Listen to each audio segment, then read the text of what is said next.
I just played a really great dungeon crawl using the Pocket Delver rules in combination with a few other things, not too many things, a few other things that I had on hand that I'll tell you about. And I told the story of Tobin the Haunted. This is Tobin the Haunted, who traveled through a dungeon in search of a mysterious orb that he was trying to find to save the society that he lived in. And I'm going to go through a little bit about what I did and the materials that I used to take this teeny little pocket mod and turn it into a solo dungeon crawl that had some meat to it in terms of a weirdness and a sense of investment in the story of Tobin. The first thing I did to give Tobin a story, to give Tobin a meaning, was to go to Wanderings, and I rolled on the table in the beginning of this book that told me how to interpret the entry that I would get. And in the case of that roll, I determined that whatever we were reading about represented a past failure of my character, so that that was going to be, in a sense, a backstory, but a failed backstory.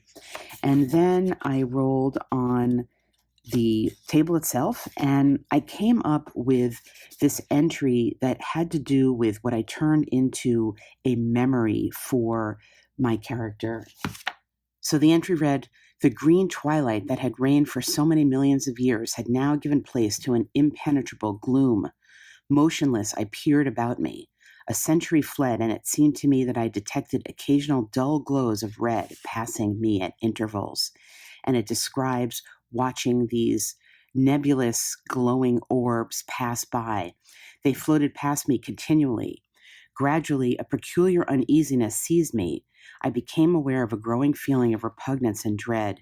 It was directed against those passing orbs and seemed born of intuitive knowledge rather than of any real cause or reason. Some of the passing glows were brighter than others, and it was from one of these that a face looked suddenly. A face human in its outline, but so tortured with woe that I stared aghast. I had not thought that there was such sorrow as I saw there. I was conscious of an added sense of pain on perceiving that the eyes, which glared so wildly, were sightless. A while longer I saw it, then it had passed on into the surrounding gloom. After this I saw others, all wearing that look of hopeless sorrow and blind.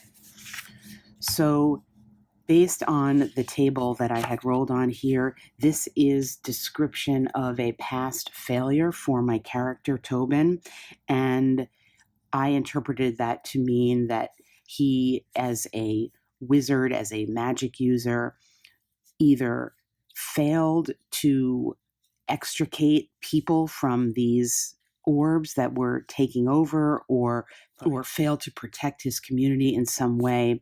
And then I rolled on a quest, the random quest generator from the deck of many dungeons, and I came up with destroy an item as the quest, and I didn't really need to re-roll on the goal because I decided that he needed to go in search of, there was a kind of central orb that is controlling all of these, that are taking over the souls of the departed and trapping them on their journey to peace. And he needed to go into this dungeon space to find that orb and control it.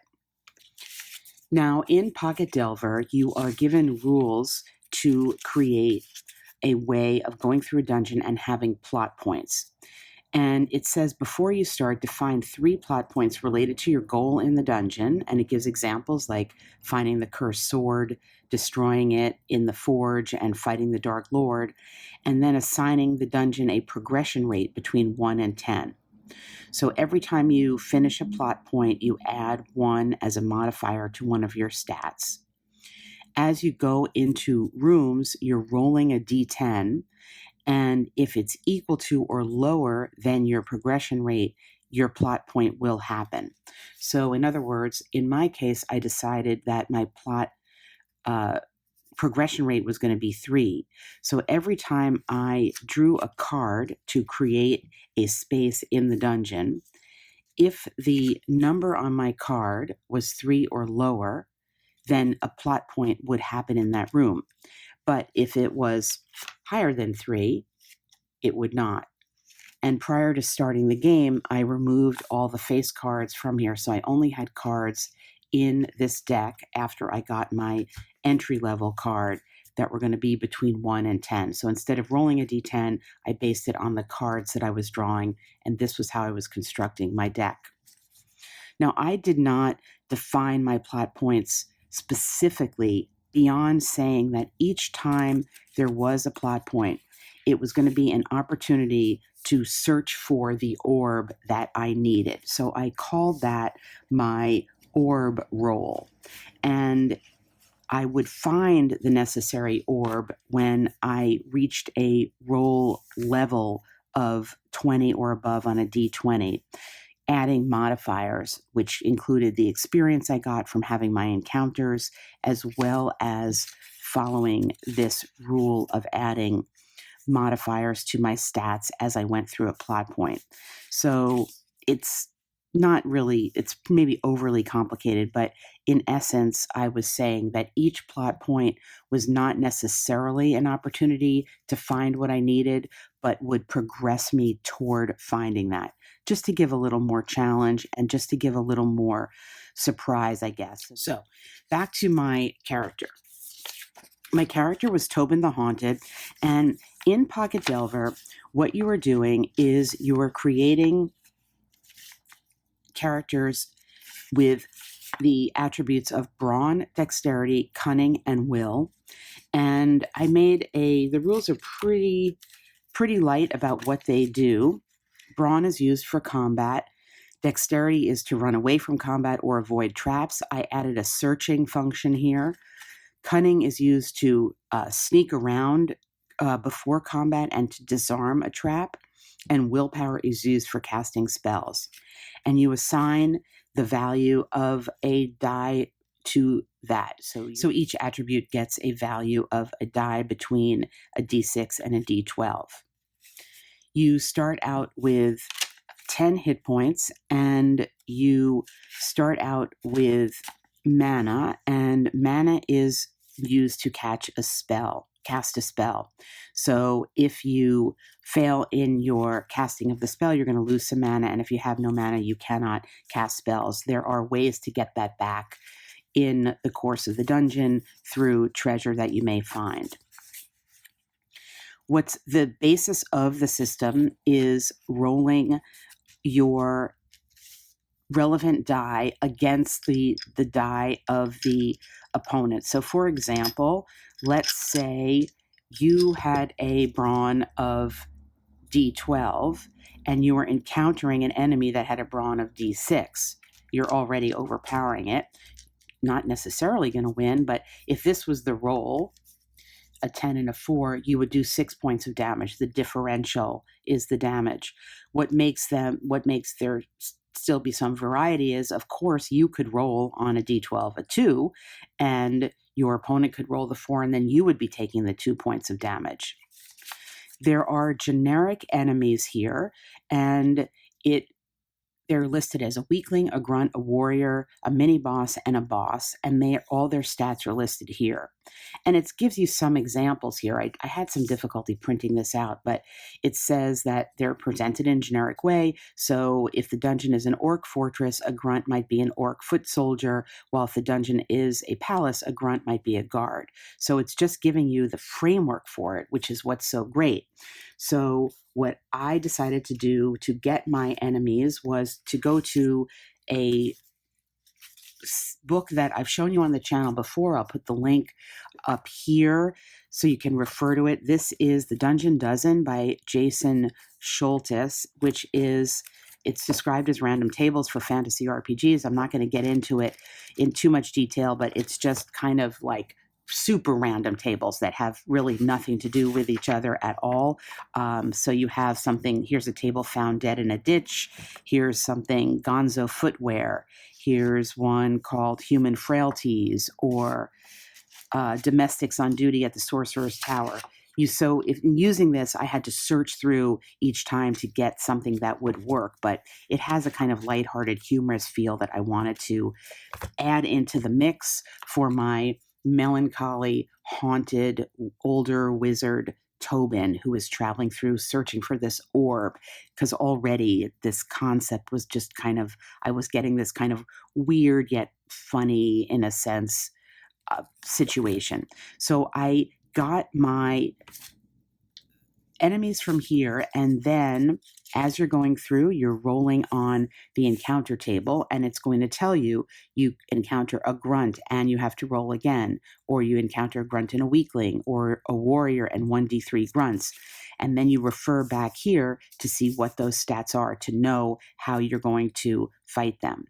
And as we go through my little session history, we'll see who I encountered and how I was able to add on to them and create some diversity in fighting style and what I had to defend against and how I could encounter them during the dungeon. And then the last thing I used in this gameplay is to create the spells that my wizard has. I went to liminal horror, and this is something that I showed briefly on the channel, but I did not go through in detail. And so I want to be sure to show the credit here, writing, layout, and design by Goblin Archives, Nick Erickson. And this is something I picked up at Exalted Funeral a while ago. And it's a classless rules light system for examining terrible and unknowable things that hide in the spaces between. What I used it for, though, here was just the spells, the magic. So when I gave my character some spells, I rolled on these tables and created them narratively, and we'll see how I did that. So those were the materials that I used to create this, which was, just to review again, because I know people like to see this explicitly. We've got, what we're using here is, we used Pocket Delver for the dungeon generation and overall rule structure. We used Wanderings for the backstory for my character, to set the entire stage for what was going on. I used the Dungeon Dozen to come up with the enemies that we fought in the dungeon, and I used Liminal Horror to come up with the spells that my character was using. And finally, I used the Deck of Many Dungeons to pull in the dungeon spaces and to suggest when encounters were happening and what the value was on the dungeon progression number that was going to tell me how I was moving through. So, with all that prefatory material said, let's get into what actually happened here. So, I started out into the dungeon, and I think we'll just look here where my notes are. I started out in the dungeon, and we had our first encounter. We did a search here. We didn't find anything. The first encounter that we actually had, which was suggested by the cards here, because I relied on this icon, turned out to be some archery bugs defending a castle-like hive on a dungeon wall with hails of toothpick-like projectiles. I decided that if I lost a round, I would do a dexterity dodge to avoid an extra wound. And again, those came from the Dungeon Dozen, and we did dispense with them pretty quickly. We took a wound on that, but we ended up dodging it, and we did a search of the body. And you have, in Pocket Delver, you do have a treasure table, and we ended up with that search with a red potion, which is going to allow us to recover some health and also get us 50 gold. Now, in my game, I decided that I could buy a spell for 50 gold, and I could do a random roll on this book here for 100 gold, and I would search in the book to find something. There are some magic treasure tables here. There are some tables that are questionable as to whether you'll find something good or bad, item tables.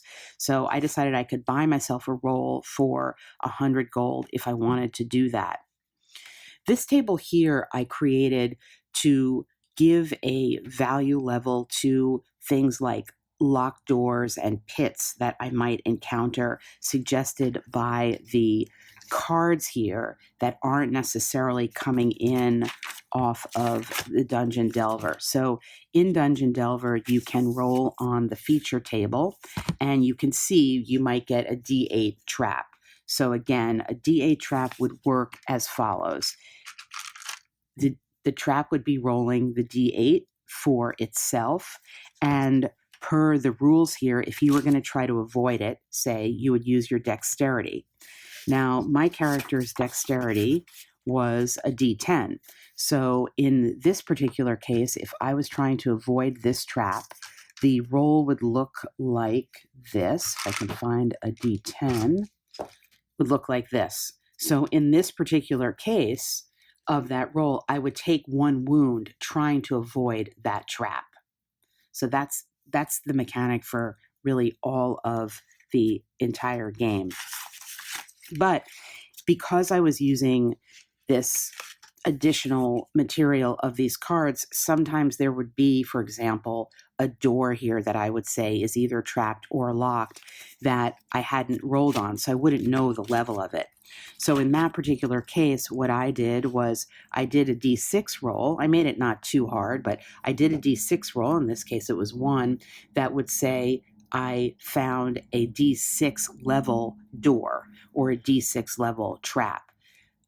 And that is how I would determine the random nature of that. In this case, obviously, my door or trap would be a D8 roll. So if you're going to play this system and bring in components that have additional things like to do searches or to unlock doors and such, you may need to create a table like this to assign the value for what you find. And of course, you could make this table as challenging as you wanted. I gave opportunities for mostly D6s and D8s, but I could have obviously made this quite different. Now, a word about my character itself. As you know, if you watch this channel, I always basically am playing some type of magic user and often some type of older magic user. I decided that I would start out with 3 spells. And again, these came from rolling on liminal horror, and I'll show you how this works. This is sort of one of my favorite ways of doing spell creation, which is, in this case, there's a formula that you get, like an ethereal effect plus a physical form, or a physical element plus a physical form. And then you turn to these prompts in the charts and decide what your spell means. So the first thing I rolled up was attracting armor, and I decided that meant that I could cast it before combat to add 1d3 defense to myself during combat. I then rolled crushing cataplasm. No, crushing ectoplasm. I cast when encountering an enemy to catch it in some type of goo, and I decided that was one-time use, so that I would be like throwing out some sort of gooish thing in the world, and that seemed like a one-time use spell to me. And then I created emboldening fountain, cast it to create a magic pool, recast it to search the pool. So if you cast it and then you have to recast successfully, and if you do that twice in a row, then it is a magic pool that you could search. I never actually ended up casting this, and then I was going to decide that I would find a table in here to search on and see what I found. I also got some items during the course of searching the bodies that were slain in there, and the items also came from here. I got these boots of silence and blistering, which gave me, I decided, a +1 on certain things and a -1 on other things because they were blistering as well as silent. I got a bag of dragon dung, which I was carrying, and I can't remember. I think I wrote down somewhere here what that did. I got the petrified dragon dung. It could ward off hostile spirits. It may be used prior to an encounter with spirits and elementals, fae, etc., so they will flee from combat, leaving loot behind. Again, one-time use only, and the pungency dissipates when it's removed from bag. That was my explanation of why it was a one-time use only. And I got that by rolling on a table called the Less Popular Magic Items table. And I found that when I was searching a room after I dispensed with the Night Imposter. The Night Imposter is an unknown champion of chaos with an illusionist ally who can contribute a random spell.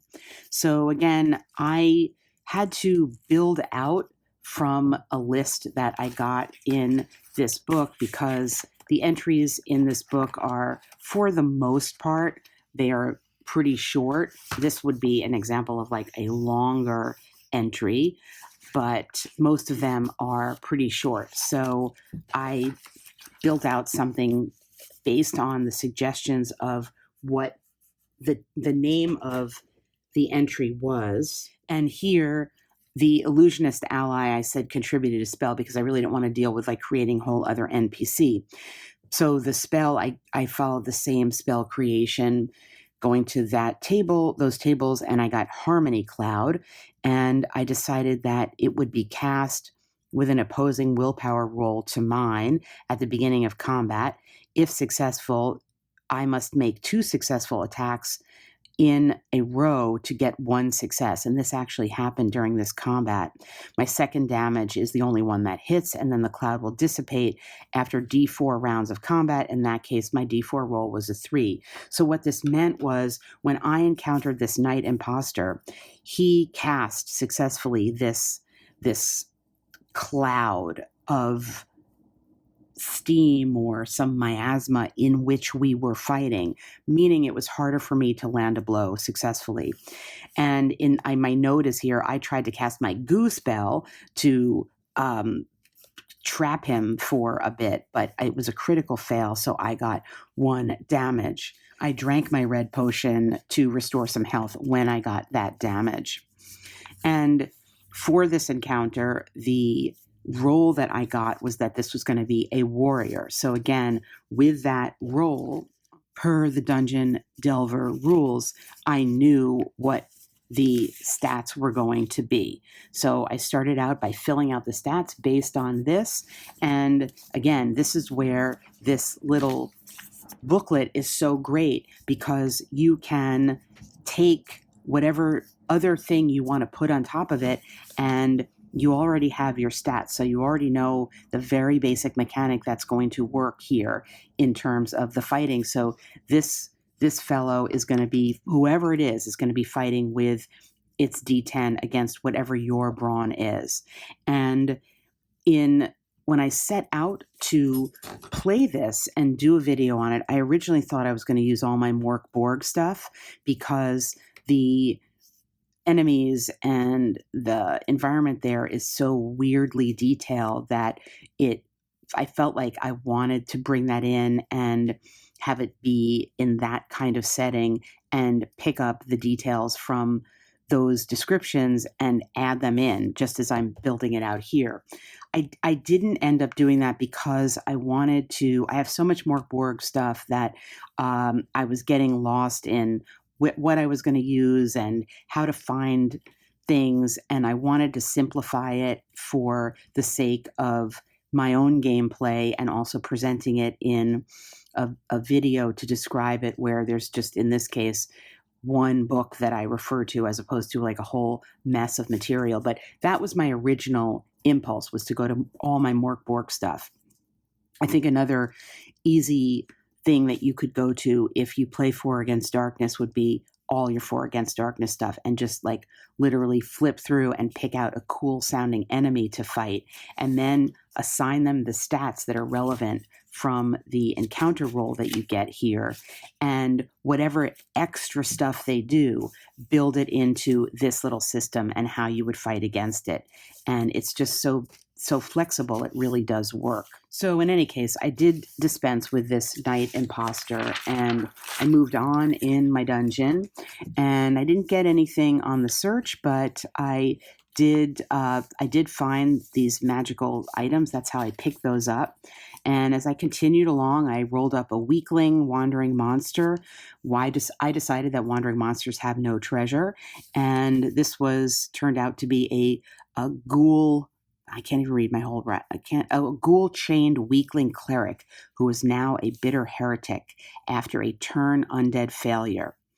So I decided this meant that before each round that he needed to roll willpower, and on a fail he self-inflicted 1 damage and he wouldn't have any loot. I think I dispensed with him pretty quickly. Then I came across my first plot point based on that, pulling in the number that was less than my dungeon progression of 3. And I decided, based on the picture on my card, that was the rubble of orbs. So I needed to search it, to see, and to do my orb roll to see whether that was the orb I was looking for, and it wasn't. But a wandering monster appeared, and I continued along. There were some traps that I found based on the pictures on my cards. And then I decided my health was getting a little low. So I decided that I had 250 gold at that point. So I was going to buy a spell for 50 gold. And I did. I bought a warding warp, that a successful cast would open a time warp in my dungeon and the enemy would be sucked in. And I said on a successful D12 roll, they would also leave behind their loot. It was a one-time use spell.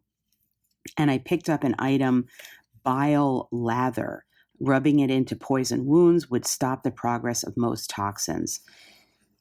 It's unfortunate that I didn't then encounter something that I could have used that for, because what happened then in what ended up being my last encounter, so we were traveling through here and we are right here, and this ooze was suggested by a card that I drew, is I encountered a grunt level enemy, and the grunt level enemy has 8 HP and these stats, a brawn of D8, and it turned out to be an azure ooze, basically an electrical ooze that moves at 3 times the normal rate of ooze. Here are the stats drawn from that card. And first I tried to sneak by it with my boots of silencing, but I got caught. And I decided that there was going to be a 2 in 6 chance of an electric shock when I was fighting it, and that after each round I needed to do a dexterity roll to avoid that shock. And unfortunately, it was just a super bad combat, and in the end, I failed the combat and I died. I just could not get out of the way of the ooze. The spells and such that I had were either not working in terms of my ability to cast them, or they were irrelevant in terms of the items that I had to protect myself. Like I picked up something that I was going to be helping me against poison, but in the end I was dealing with electricity. So in the end here, I died at the hands of the electrified ooze. Here lies Tobin the Haunted. I only got to my second plot point based on those numbers again. So I didn't even come close to solving the mystery that my whole reason for being there was to solve the mystery of these orbs and to destroy kind of the master orb that was imprisoning the souls of my people. And as such, they are going to live on in this place between life and death, trapped in these floating orbs and looking out at the world with blind eyes. So unfortunately, Tobin the Haunted that is how he came by his name, Tobin the Haunted. He is continually haunted by this, and maybe he'll be back another day into the Pocket Delver rules, totally new situation, perhaps using different supporting materials. There are many things you could use to create the dungeon that you are actually going through, of course, or you could just use nothing and just make it be rooms and completely rely on this rule set, because there is a feature table here where you can roll and get some traps and You can get something that is an NPC shop or an NPC healer. I wanted something a little more robust than was offered by just this for that, which is why I went outside the system. But it is a great foundation to do a quick dungeon crawl. I think this lasted probably 45 minutes. And I felt like with the addition of beginning with some kind of backstory, because to me, I need to get involved with something by having a real reason, not just a random dungeon crawl, but having a reason for what I'm doing. I found my reason here in Wanderings. Of course, there's a million different things you could turn to for that. Having the active creation of the spells also helped me to flesh out my character, to think about what he could do, what he might want to do. And that was a really enjoyable part of the experience, building the spells and the basics of this system where you're just rolling to create your character, which I don't even think I talked about because it's almost incidental. You're rolling your 4d6 and you're dropping your lowest die, and then that is what you get for your HP. And you're doing that again, and you are getting this for your starting mana. And then, as I talked about, you're assigning your dice for your stats. I mean, that is the entire system to create the character, and you could simply do that and move through rolling on these tables and have a very basic dungeon. I put into it more than that to create this kind of weird feeling of doom yet possibility, and a little bit of humor from the dungeon dozen. And in the end, it just wasn't going to be Tobin the Haunted's day. But I highly recommend looking into this little set, Pocket Delver. It is available. I'll put the link down below where it is available. And thanks for watching.